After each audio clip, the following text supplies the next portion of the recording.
바비가 살아가고 있는 바비랜드는 그 어떤 흠결도 존재하지 않는 완전 무결한 세상입니다. 여기에서 바비가 할 일이란 그저 예쁜 옷을 입고 드라이브나 하다가 밤이 되면 다른 바비들과 켄들을 초대해서 화려한 여자들의 파티를 즐기며 내일도 이렇게 완벽한 하루가 반복될 것임을 믿으면서 그 어떤 의심도 없이 잠에 드는 것뿐이었죠.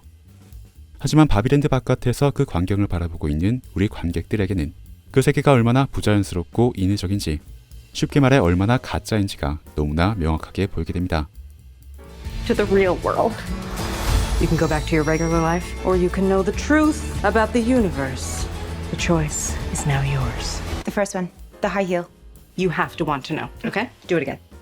그래서 세계의 진실을 보지 못하고 세뇌된 거짓 안에 갇혀서 살아가는 바비를 우리는 안타깝게 생각하며 부디 그녀가 진실을 깨닫기를 바라게 되죠.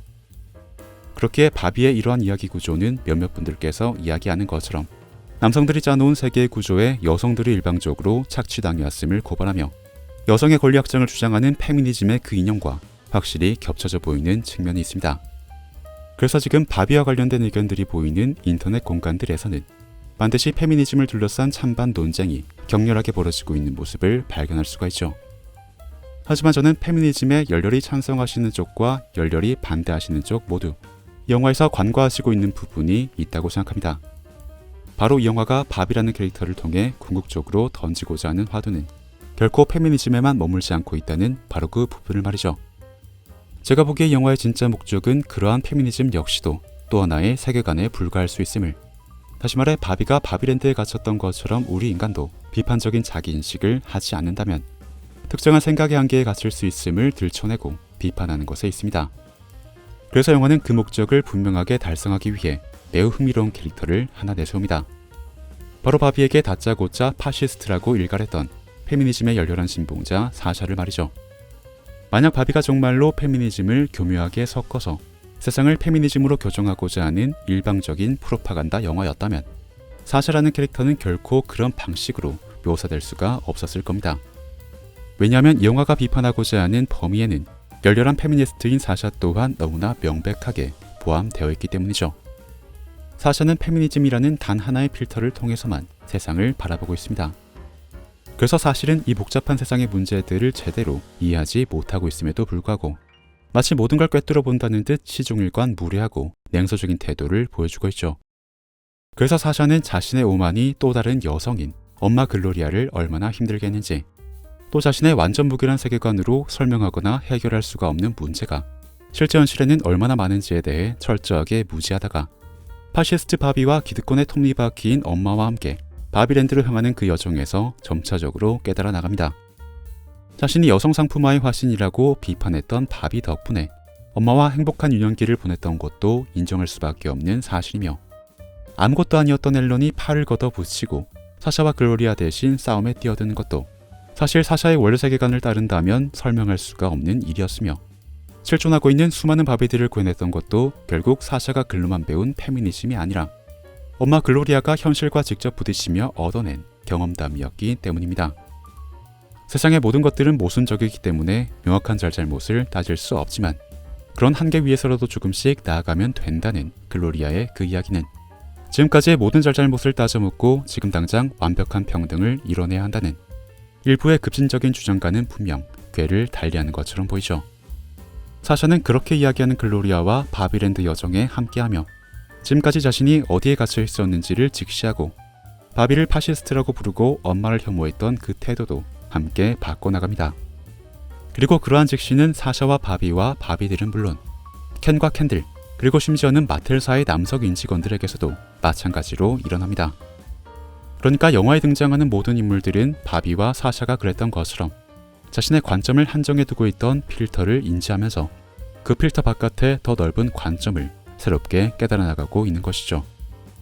그런 지점에서 영화는 바비랜드가 거대한 박스가 되어 바비를 가둬두었던 것처럼 캘리포니아로 상징되는 현실 세계도 우리의 사고와 시야를 제한하는 하나의 거대한 박스가 될 수 있음을 의미하고 있습니다. 바비처럼 자신을 둘러싼 현실 바깥의 가능성을 의심해보지 않는다면 당신이 페미니즘을 신봉하든 가부장제의 부활을 꿈꾸든 당신은 결국 하나의 필터로밖에 세상을 바라보지 못하는 박스 속의 인형에 불과하다는 사실을 이야기하고 있는 것이죠. 따라서 영화를 페미니즘에만 한정해서 찬성하려 한다면 또 페미니즘에만 한정해서 반대하려 한다면 그 양쪽은 모두 이 신랄한 블랙 코미디, 아니 핑크 코미디가 비판하려는 대상에 정확히 부합하는 사람일 것입니다. Menstruation. No. Yes. Menstruation. Menstruation. Jamie, no. 바비를 연출한 그레타 거익 감독은 우리의 20세기라는 영화에 배우로 참여했던 적이 있습니다. 그녀가 연기한 에비라는 캐릭터는 하숙집 동생에게 감수성 조기 교육을 시키는데 Now everybody say it together. Menstruation. It's gross, Abby. 그것이 때와 장소에 맞지 않아 주변을 불편하게 만듦에도 그런 반응들에 전혀 아랑곳하지 않는 모습을 보여줍니다. 하지만 이러한 20세기의 추억은 훗날 시간이 지난 뒤에 그녀가 자신의 인생을 통해 거쳐왔었던 수많은 시행착오 중의 하나인 것처럼 그려지게 되죠. 그리고 그레타 거익이 직접 각본을 쓰고 연출을 했었던 레이디 버드라는 영화 또한 주인공이 주체적으로 삶을 개척해 나가는 과정에서 동반했었던 그 모든 미숙한 실수들을 있는 그대로 인정하고 개선하려는 태도를 보입니다. 그리고 심지어는 유명한 고전을 원작으로 한 작은 아씨들에도 그레타 거익의 이러한 태도가 자연스레 녹아있는 모습을 발견할 수가 있죠. 인간의 완벽하지 않음을 인정하고 실수를 저지른 게 있다면 반성하며 현실의 발을 딛고 점진적인 성취를 해나가자는 것이 그레타 거익 감독이 작품에서 전달해왔던 태도입니다. 그리고 이러한 태도는 지금까지 말씀드린 것처럼 이번 영화 바비에도 똑같이 녹아들어있죠. 그러므로 바비는 그레타 거익이 직접 말했던 것처럼 휴머니즘 영화가 될 수 있는 것입니다. 바비는 각성해가는 바비들을 통해 페미니즘의 성과를 일부분 인정하는 동시에 사실을 통해서는 극단으로 치우쳐버린 과오도 분명히 비판하고 있으니까요. 그런데도 바비를 바라보는 사람들은 각자가 원하는 필터에만 맞춰서 이 영화를 바라보며 결코 합의가 되지 않을 영원한 싸움을 지금도 벌이고 있습니다. 이에 대해 바비는 바비랜드와 캘리포니아의 사람들이 그랬던 것처럼 서로의 세계를 넘나드는 것을 해결책으로 제시합니다. 그런 교류를 쌓아간다면 서로가 갇혀있는 박스를 상호 인식하며 서로가 서로의 인식의 폭을 넓혀주는 동료가 되어줄 수 있을 것이기 때문이죠. 현실의 구조를 들춰내는 부조리 극이자 시중일관 유쾌함을 던지는 세련된 핑크 코미디 바비. 마고 로비를 대표하는 캐릭터는 이제 할리퀸이 아니라 바비가 되지 않을까 싶어졌습니다.